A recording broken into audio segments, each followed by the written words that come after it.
Yale University, Connecticut. Arthur Horwich is a professor of genetics at the University School of Medicine. He won a 2012 Shaw Prize for his discovery of a protein folding machine in a bacterial cell in 1989 in collaboration with fellow molecular biologist Ulrich Hartl. This is his main contribution: figuring out the actual structure of the protein folding machine at the atomic level through crystallography. Ultimately, you get a 3D high-resolution image of what your molecule looks like, of the actual molecule. Well, there was no question that the machinery was mediating folding of proteins to the native state. But in terms of mechanism, we had no idea really what was going on. The project that began in 1990 took 4 years to finish.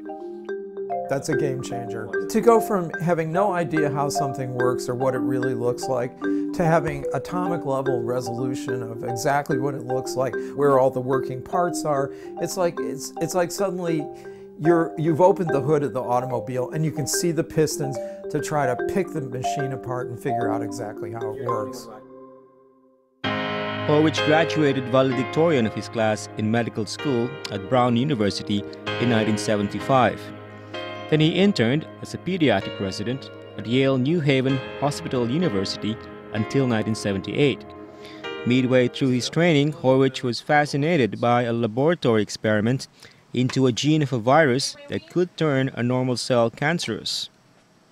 Between the late 1970s and early 1980s, he worked as a postdoctoral fellow at the Salk Institute for Biological Studies in California and Yale's Medical School, just when molecular biology was entering a golden age in genetics.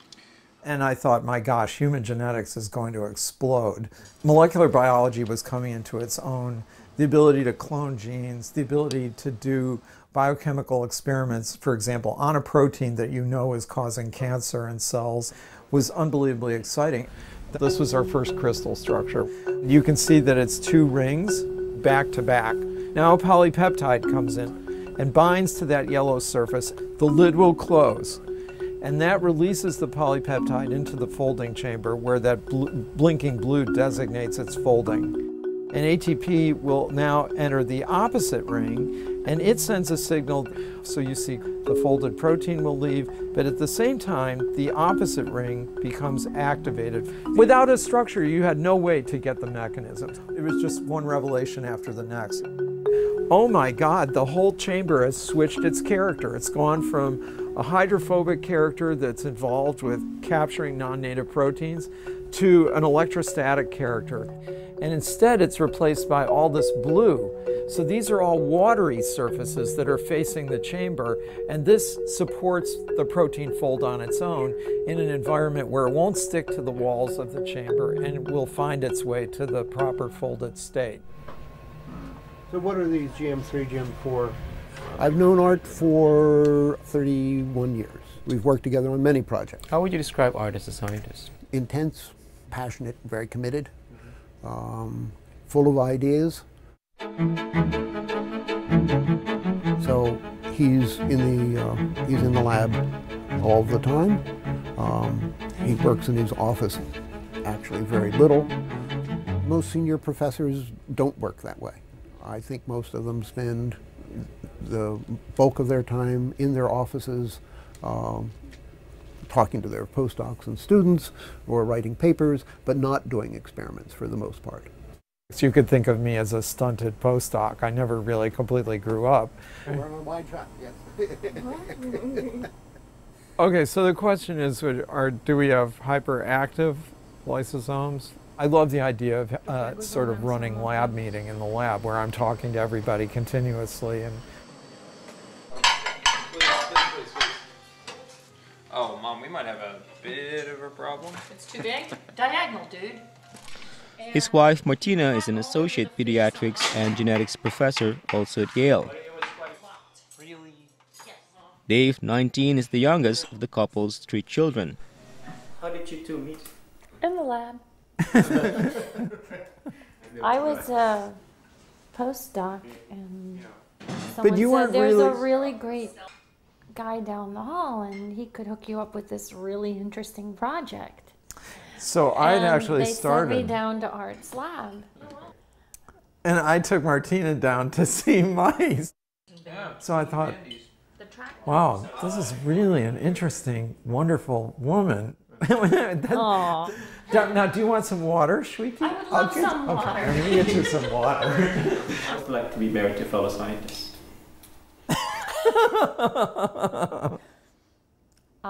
It's fairly all-consuming. If we tried to be married to someone who didn't also do this, it would be very, very, very difficult to understand some of the Yeah, the day-to-day hours, the things, the day-to-day amounts life. of... How does he deal with frustrations? Frustrations? Uh-oh. Time out. 99 out of 100 experiments don't work. And you can be in a pretty bad mood when you're in one of those long runs of things that don't work. How do I deal with you? I go skate. She goes skating. And I go play tennis. An avid tennis player since he was 6, Horwich wanted to pursue the sport seriously, but his parents forbade him. You are not going to go play tennis now full time and go to a crummy high school. And they controlled the purse strings, so there was nothing I could do about it other than just complain. They were probably right, though. Yeah. The chances of me making it in the big time were probably about 1 in a million. But the sport did bring him face to face with a disease which claimed a friend 6 years ago and whose cure he's working to find today. My little kid's tennis teacher started to limp around on the tennis court. It turned out to be amyotrophic lateral sclerosis, or ALS, commonly known as Lou Gehrig's disease. It went downhill over the space of about a year, which is really pretty fast. ALS is a neurodegenerative disease that weakens the body, the muscles, the ability to speak, swallow, and breathe in a rapid progression. Horwich's lab is doing experiments using mice implanted with the ALS gene to figure out how the disease develops. This is a mouse's spinal cord. Horwich is looking for protein aggregation in motor neurons on the mouse's lumbar section. That is, the motor neurons are in the spinal cord and they send out electrical signals to muscles. So we see also fairly early that there's damage at the point where the neuron meets the muscle, the so-called neuromuscular junction. So that allows us to look at the natural course of the condition. When does aggregation occur? Where are the chaperones when the aggregation occurs? I'm still enamored of the idea that if you improve the quality control system in the neurons, then the misfolded protein can be handled. Will that prolong the life of an animal or cure it? A cure is out there, but Horwich says it will take years and some dose of humility to unravel nature's secrets. I think once you confront something face to face and really try to understand it and have to do an experiment with your own hands, you realize how really difficult it is, how many variables can sink your experiment. And 98% of experiments do sink. You're humbled by that.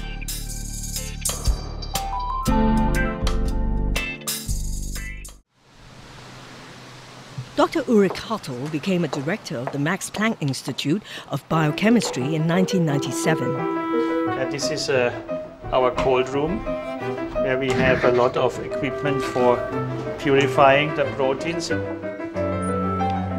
Cells have thousands of different proteins. They are responsible for essentially all types of biological functions, such as digesting foods, communication between cells, between organs. Insulin is protein, so is hemoglobin that transports oxygen in our body. In machines called ribosomes inside cells, chains of proteins or amino acids are made from many hundreds of building blocks. The sequence of the amino acids ultimately then determines the properties of the protein and how it folds into this three-dimensional structure. For many years, scientists assumed that this folding process occurs spontaneously in our cells. We discovered it requires a machinery of molecular chaperones, and these have essential functions in all cells, in all organisms. See, these were the butterflies that I used to collect.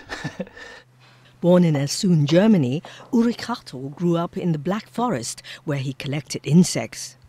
I got into this through a biology teacher. I was fascinated by the variety and the beauty of these creatures. I basically collected all the local beetles in our area. This is a scorpion that I got from a friend. My fascination for biology was transformed into a more mechanistic and molecular thinking about things. Nowadays, of course, I wouldn't kill butterflies anymore. Hartl obtained a medical degree from Heidelberg University. It probably saved a lot of lives that I never practiced medicine. So I felt that I was much better at research and could do perhaps more important things in research. Hartl wrote his doctoral thesis on a class of liver cell organelles. It so impressed renowned biochemist Walter Neupert at Munich University that he invited Hartl to become his postdoc assistant. He had all the ingredients you need for an excellent scientist. So a very clear mind, very good knowledge of biochemistry, and really determination to succeed in science. It was at Neupert's lab that Hartl experimented with the cell organelle mitochondria. Inside the mitochondria, just like a cell. The scientists found the cell's protein chain required the heat shock protein 60. So in this HSP60, a molecular chaperone, plus the energy molecule ATP, which is produced in the mitochondria, was necessary to allow the proper folding of this protein chain. So this was the first experiment that demonstrated to us that the folding process in a cell was a catalyzed reaction. The molecular chaperone can be compared to the human chaperone. They had the task to prevent inappropriate interactions between young people.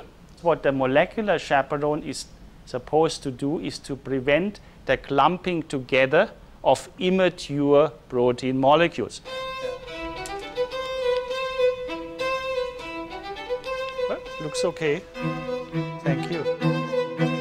We saw this on an X-ray film, the result, and it was a fantastic moment. This discovery was published in Nature in 1989. And in the beginning, this was kind of heretic. It was really rejected. But Ulrich very inspired experiments to support this hypothesis. And within a few years, this was accepted, and then the field expanded enormously because this finding has relevance for practically all biology. You came home and told me, oh, you know, I think we made really a fantastic discovery. In 1991, Ulrich and his wife and longtime collaborator Manjit moved to New York, where Hartl continued research on two types of chaperones. The nascent chain-binding chaperone bind to the sticky surfaces of the nascent proteins and prevent such misfolding reactions. We know that many proteins only require this first type of chaperone to fold properly. More complicated proteins require an additional chaperone. It is a large cylindrical protein complex which engulfs the newly made protein chain in its interior space and actually then puts a lid onto this space. The protein chain is allowed to fold. Then the lid opens and the folded protein molecule can emerge. We were lucky to be able to demonstrate that. It took us probably at least 10 to 15 years to figure out all these details. What can happen when proteins misfold? We form these fibrillar-type aggregates, causing cellular damage and eventually the death of neuronal cells. That's what happens with neurodegenerative Alzheimer's, Huntington's or Parkinson's diseases that many people get as they age. It's fast, huh? This is a young adult worm. In this experiment, the young worm makes the disease protein of chorea Huntington, but as long as the worm is young, there are no symptoms yet. As it ages, the Huntington protein forms these aggregates, these bright spots, in the muscle cells. The worm is now paralyzed and can no longer move properly. Why? Because as it ages, the molecular chaperones have lost their capacity. Either there is less of these chaperones or the chaperones are no longer properly functional. And then aggregates occur. Further experiments have shown the worms can be treated with drugs to activate the chaperones and prevent or delay the forming of aggregates. These are human cells in culture. If we could do something with humans, that would be fantastic. The fascinating prospect is that if we find something that works, we might be able to treat patients with Parkinson's, Huntington's or Alzheimer's disease. In principle, such compounds would also delay the normal process of aging, keep us young a bit longer. That, of course, is our dream. How far away is this dream? Probably at least 10 years or so, it will be reached at all. The crux is in early detection. We need to find out how active are the chaperone systems in the cells of a particular patient. This could very much help in predicting and measuring your biological age. We are all familiar with the experience that people who are old chronologically may look very young. Perhaps they have something that we don't have. If we find out what this is, it may help us to diagnose the development of diseases. Ulrich Hartel's work has been widely recognized. Most ideas that you have for experiments don't really work out. I found it most important to plan things very carefully, and then you just have to be able to accept a lot of frustration. Now the actual experiments are done by about 30 or so students and postdocs in Hartel's lab, where wife Manijit also runs her own group and experiments.